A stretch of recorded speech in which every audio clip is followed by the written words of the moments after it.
अस्सलाम वालेकुम दोस्तों, जैसे कि मैं आपका अपना सिंगर सज्जाद सोलंकी और मेरे साथ है मेरे दोस्त भाई माशूक अली और भाई वफ़ा अली। उम्मीद करता हूँ आप सब दोस्त ठीक ठाक होंगे। अस्सलामुअलैकुम गरीब दोस्त। मैं आप लोगों का तबाह और बर्बाद हुआ कुंवारों का सरदार, जैसे चढ़ों का सरदार, कुंवारों का सरदार माशूक वाह। बलू। ये मेरा भाई है सिंगर सज्जाद। तो उसका चैनल है सज्जाद सोलंकी ऑफिशियल। इसने अपना यूट्यूब चैनल बनाया है। सिंगर तो आप लोगों को पता है, तकरीबन इंडिया तक तबाही कर रहा है। तो भाई को सपोर्ट करो। अंगूठों में दर्द तो किसी को भी नहीं है, हण बाबा अंगूठा हण जान छड़ाओ। और हमारा दूसरा भाई भी बैठा हुआ है, मेरा उस्ताद है, उस्ताद वफ़ा अली दादू। उसका चैनल है, उसको भी सपोर्ट करो, इस गरीब को भी सपोर्ट करो। इंशाल्लाह हम पूरी दुनिया में चढ़ा इताद बनाएंगे और उस्ताद को भी बोलेंगे कि हम छड़ों के नाम पे अच्छे अच्छे गाने निकाले, वाकई। और ताकि हमारे घर वालों को पता चले कि रुगो सिंगिंग छड़ों का चल रहा है बाबा। वाह जी वाह। उस्ताद बजाओ भी, बजाइए। पता चले।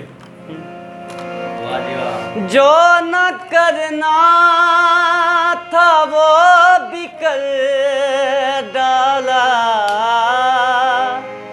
हमने जालिम तेरी खुशी के लिए दिल लगाया था, दिल लगी के लिए बन गया रोग जिंदगी के लिए, दिल लगाया था, दिल लगी के लिए, दिल लगाया था, दिल लगी के लिए। वाह जी वाह, वाह सज्जाद सोलंकी। जो करो मेरे भाइयों को, अगर आप लोगों को हमारे उस्ताद का आवाज़ पसंद है तो आप मेहरबानी करो, वीडियो को लाइक करो, शेयर करो, और सरप्राइज पता नहीं क्या अंग्रेज़ों ने लिखा है वो भी कर दो। आप लोग हमारे भाई हो, जैसे पाकिस्तानी भाई हमें सपोर्ट करोगे तो इंशाल्लाह पाकिस्तान का नाम ऐसे हमारे भाई रोशन करेंगे और पूरे अंग्रेज़ों तक हमारा आवाज़ गूंजेगा इंशाल्लाह। तो लव यू ऑल फ्रेंड्स। चढ़ा इत्तेहाद जिंदाबाद, सिंगर पार्टी जिंदाबाद। Love you, love you.